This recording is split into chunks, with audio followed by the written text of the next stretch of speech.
Les amis, bienvenue dans la télé-réalité de la cétose. Aujourd'hui, on va parler d'entraînement et plus précisément comment on peut s'entraîner quand on est en phase d'adaptation au régime cétogène et qu'on part à peu près de zéro. Alors, je vais faire un petit disclaimer parce qu'il faut que je le fasse. Je ne suis pas coach sportif.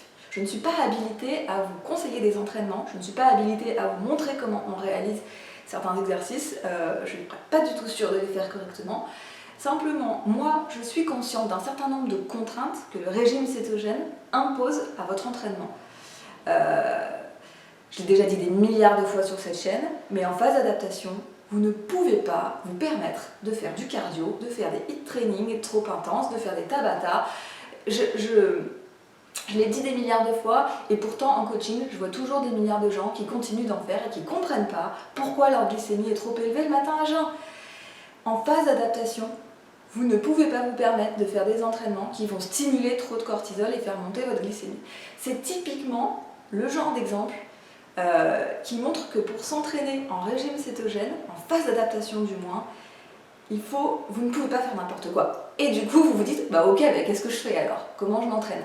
Et cette vidéo, elle est pour les débutants, elle est pour les gens qui ne sont pas particulièrement sportifs, mais qui ont besoin de s'y mettre, qui ne savent pas par où commencer, qui n'ont pas de matériel chez eux, parce qu'on peut le faire sans matériel.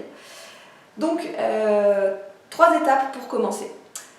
Étape numéro 1, vous n'allez surtout pas commencer à vous dire, bon alors jeudi je vais chez Decathlon, je vais m'acheter ci et ça, puis alors il faudrait que j'appelle machine parce qu'elle s'y connaît, elle va me dire ce qu'il faut acheter. Non, si vous commencez à faire ça, vous ne commencerez jamais. Juste à la fin de cette vidéo, vous prenez un bout de papier, vous prenez votre agenda et vous me trouvez 3 emplacements dans la semaine où vous allez pouvoir placer 20 minutes d'exercice. 20 minutes d'exercice, c'est tout ce que je vous demande, et avant 15 heures.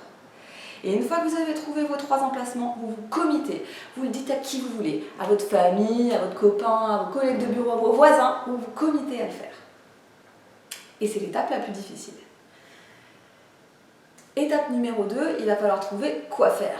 Et on s'en fait toute une montagne, mais vraiment, c'est pas le plus compliqué, surtout quand on commence. Donc grosso modo, on peut diviser le corps en 4 zones. Vous avez les jambes, vous avez les bras, le dos et l'abdomen. Vous allez devoir trouver pour commencer, voilà, 2 exercices par zone, pour un total de 8 exercices. Et pour chaque exercice, vous allez faire, en fonction de votre niveau, entre 8 et 12 répétitions, voire 15. Entre 8 et 15 répétitions en fonction de la difficulté de l'exercice pour vous. Ces répétitions, vous allez les faire pas trop vite et vous allez bien faire attention à travailler le négatif du mouvement pour avoir plus de temps sous tension. Donc, qu'est-ce qu'on peut faire comme type d'exercice? Quand on n'a pas de matériel, il y a quand même des choses à faire. Pour les jambes, c'est assez facile. Vous n'avez pas de matériel, il y a quand même plein de choses à faire. Vous pouvez faire des squats, vous pouvez faire des fentes, vous pouvez faire de la chaise contre le mur, vous pouvez faire des montées de marche si vous avez un tabouret, un escabeau, un canapé. Les jambes, c'est pas un problème. Pour les bras, vous pouvez faire des dips. Il suffit que vous preniez un rebord de lit, un banc, une chaise. Vous vous mettez comme ça, les bras sur le bord du banc, sur le bord du lit. Vous descendez à la force de vos bras et vous remontez à la force de vos bras en respirant bien. Ça, c'est un exercice top. Pour les bras, vous pouvez aussi faire des pompes parce que les pompes, ça fait tout travailler. Ça va faire travailler les bras, les épaules, les abdos, tout. Donc, c'est top. Les abdos, c'est quand même très facile à travailler sans matériel. Vous pouvez faire toutes les sortes de gainage possibles et imaginables, statique, dynamique, frontal, latéral.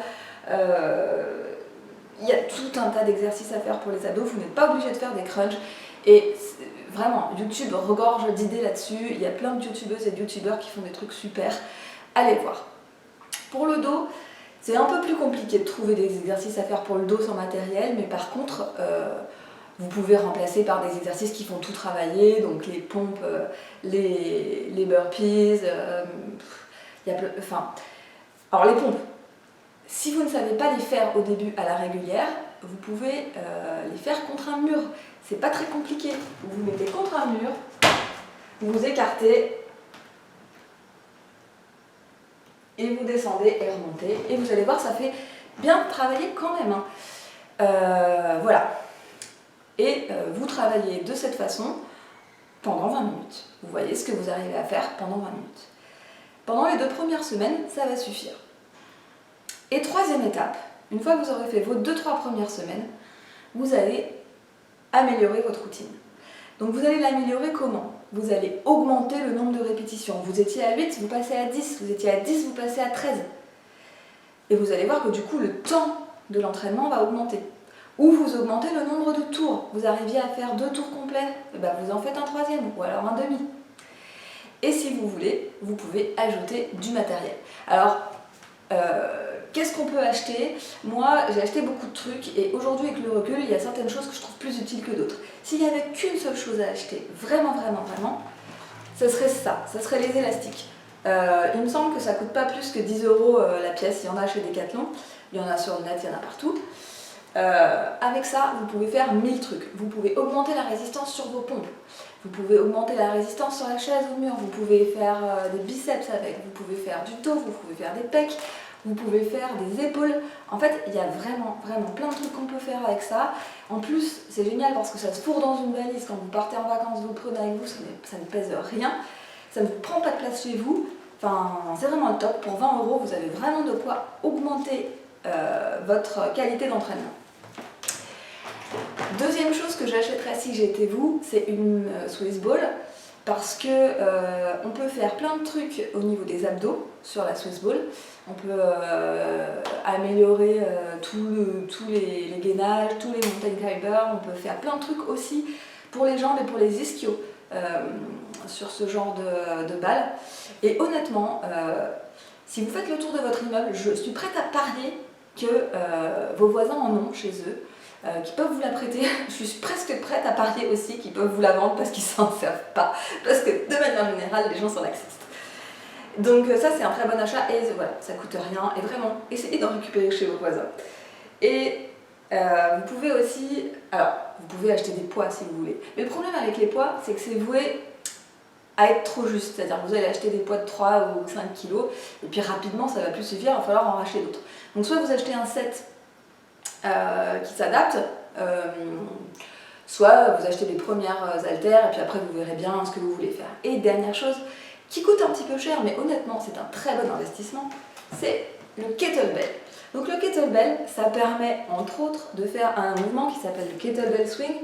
Je vous invite à aller voir sur YouTube ce que c'est.